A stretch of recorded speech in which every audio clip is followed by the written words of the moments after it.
Well, when growing riparium plants, a question that inevitably comes up is, can I grow these plants with their roots in the water only, or do they need to be in a planter with a substrate of some kind? Well, in today's video, I'll hopefully answer this question for you, and I also will give you 5 riparium plants that grow well with their roots in water only, and then 5 that do well in a planter with substrate.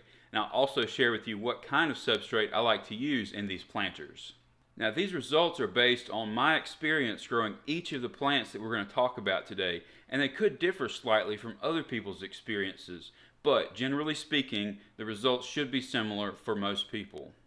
Now, these first 5 riparium plants are some of the most popular, and understandably so, because they are hardy, adaptable, and beautiful. Pothos, peace lily, monstera, anthurium, and umbrella sedge. When growing these plants in water only, they will need plenty of nutrients available in the water column. So if you have a tank that's fully stocked, or even perhaps overstocked, these are the plants for you.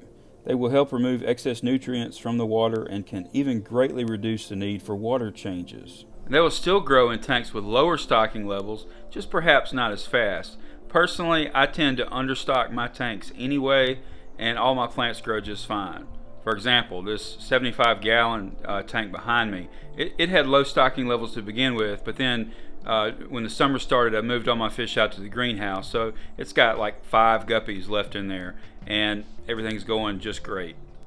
Now, what I like to do with some of these plants, in particular the pothos and peace lily, is to get them started in the water, but as the roots grow down close to the substrate, let them grow into the substrate, and the result will be a noticeable burst of growth and thicker stems, bigger leaves, and they will just be so much more lush that way. These plants will need to be anchored onto the tank somehow.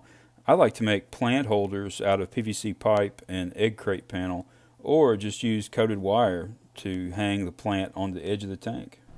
Well, if you're getting value out of this video so far, please do me a favor and hit that like button, and please consider subscribing if you have not already, and be sure to hit that notification bell so you can stay up to date on my latest projects. Well, now let's get back to the plants. Now, these next 5 plants I have found perform better for me when they are growing in a planter with substrate.